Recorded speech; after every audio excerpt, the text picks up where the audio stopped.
and to solve puzzles in the dungeons you'll find throughout Hyrule. Dungeons found throughout the Toromi Island. Well, hey there, fellow GDWCers, or I don't know, is that what I call you? There's no name. Anyways, today we're checking out the top 10 games submitted to GDWC from New Zealand.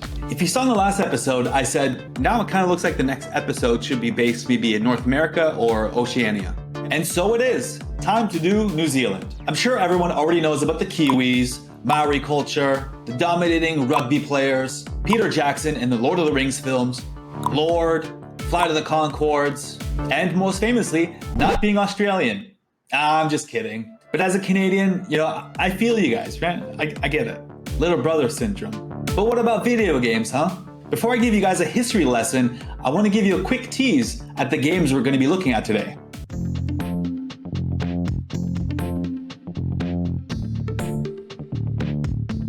All right, that's enough. Let me tell you now about the most famous games you might not even realize are from New Zealand.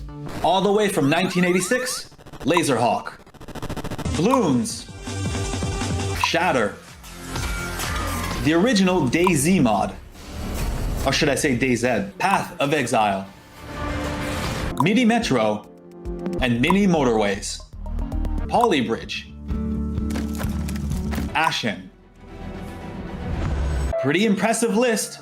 I'll admit that for myself, I lost, hundreds of hours to Shatter and both the Mini Metro and Mini Motorways games. And hey, before I forget, these videos come out every Wednesday, so make sure to subscribe so you don't miss any upcoming episodes. And feel free to comment as well, where are you watching from? I'm picking the next episodes based off those comments. But hey, alright, enough housekeeping. Let's get into the top 10 GDWC submitted games from New Zealand. We're starting things off with Into the Dark, a game that was just recently released in April 2022 and was also successfully kickstarted before that. Into the Dark is a first-person action RPG sort of dungeon crawler, where you make your way through procedurally generated levels as you defeat hordes of increasingly creepy and scary monsters. I mean, just look at them. You can choose from a bunch of different classes, and you'll find weapons and magic along your way, making for an always changing experience. The game is totally inspired by PC games like Dungeon Master. Check it out for yourself, it's available now on Steam.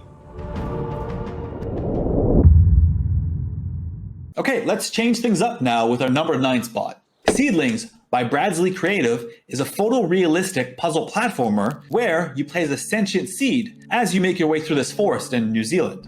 You're able to transfer your seed from one tiny plant creature to the next, launching yourself or jumping around to get deeper within the forest. Being this tiny seed creature reminds me a lot of Pikmin, but obviously now as a platformer. And if you've been with GDWC for years, you'll recognize the game as our second place winner of the hobby category in 2018, and you can play for free now on their itch.io page.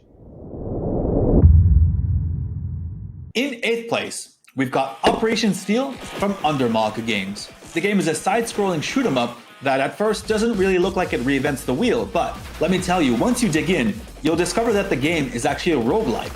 So, between matches, you can upgrade your build and choose between different loadouts. Like, do you want more speed, or should you go for the powered up lasers? It's up to you. The levels are completely randomized, which gives you a new experience every time you start a new build. The ships and enemies are all beautifully hand-painted, and I really like that Operation Steel doesn't just rely on one single theme. You'll never know what enemy to expect next. It could be, other fighter jets, sometimes fish, a UFO, or hey, this Scorpion fighter jet. It's just awesome. Next up, we've got the extremely charming 39 Days to Mars. This couch co-op game is set aboard a 19th century spaceship, a completely unreliable one. But this is where you come in. You and your partner, or actually you can play it solo as well, but it's built in mind for 2 players, where you complete puzzle tasks as you travel through space. Stuff like preparing tea or grabbing a key from far away. A lot of the puzzles are lighthearted and goofy, which expertly pairs with the charming art style and characters. You can find out for yourself, the game is out now on Steam, and they've also got a demo that you can try out. I'm fairly sure we just made things worse. Alright, so next up, we've got Battle Cruisers by Mecha Weka. This real-time strategy game has you in control of a massive warship as you take on your opponent's equally massive warship.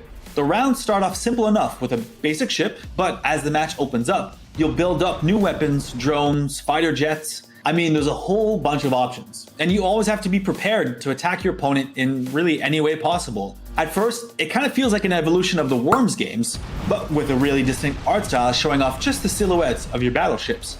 But the game quickly evolves into something much more strategic than Worms. And good news is, Battlecruisers has been so successful that they're currently working on an expansion for the game. You can play for yourself on Steam, iOS, and Android.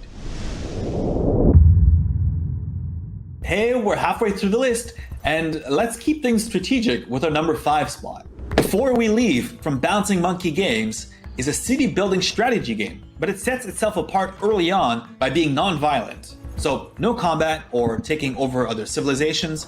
No, this time the focus is entirely on evolving your own cities, your people, and expanding to multi-planet trade networks. The game has already been featured on PC Gamer and Polygon due to its unique and relaxing take on the genre. Just look out for the massive space whales.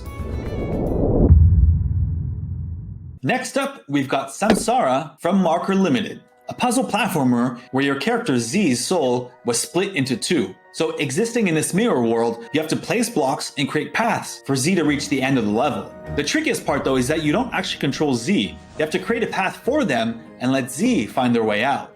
The puzzles are often really difficult, but with such a limited moveset, you know the solution isn't far away, and the game really gives you that aha feeling once you solve the puzzle. The game is out now on most platforms. I'm talking PC, Xbox One, Nintendo Switch, iOS, and Android.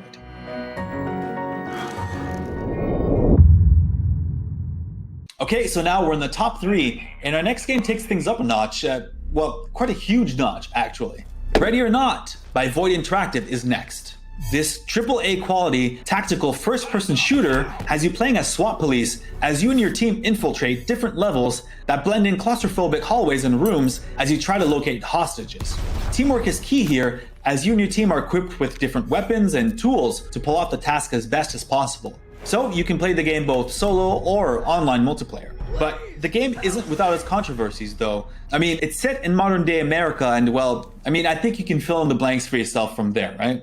So I'll say that the game is not for everyone, but for fans of Rainbow Six or SWAT, this game will definitely speak to you. Ready or Not could have easily been in the number 1 spot if not for the fact that the next 2 games speak to me on another level. But hey, check it out for yourself. The game's out now in early access on Steam. Your ram is ready, sir. Copy that, entry team. Go when ready. So okay, what is it that speaks to me on another level? Well, if you know me, I'm a huge Nintendo fanboy. So what if I told you the number 2 spot is essentially Zelda meets Earthbound? Well, that's Reverie by Rainbite for you. You play as a young boy, Ness, I mean Ty. You explore a fictional island of New Zealand inspired by actual Maori legends. The game is a mix of open world exploration and action adventure. Ness starts off the adventure with a baseball bat and, damn it, I did it again. I meant Ty starts off the adventure with a cricket bat. And over time, you'll pick up a yo-yo, a dart gun, a bunch of other weapons that you can use in both combat and to solve puzzles in the dungeons you'll find throughout Hyrule. Dungeons found throughout the Toromi Island. And there's a whole collection of feathers from native New Zealand birds to find and collect on your adventure. And all jokes aside, the marriage of Earthbound, early Zelda games, and the overall New Zealand theme really work well together as an extremely pleasant experience. And finally, in the number 1 spot, the mind-bending, the twisting perspective puzzle game, Frame of Mind by Sampletech Studios. You'll explore this entirely blue and white puzzle game as you try and solve different puzzle rooms. You'll often get into situations where the game's logic completely defies your own logic, so you really need to think outside the box to be able to progress.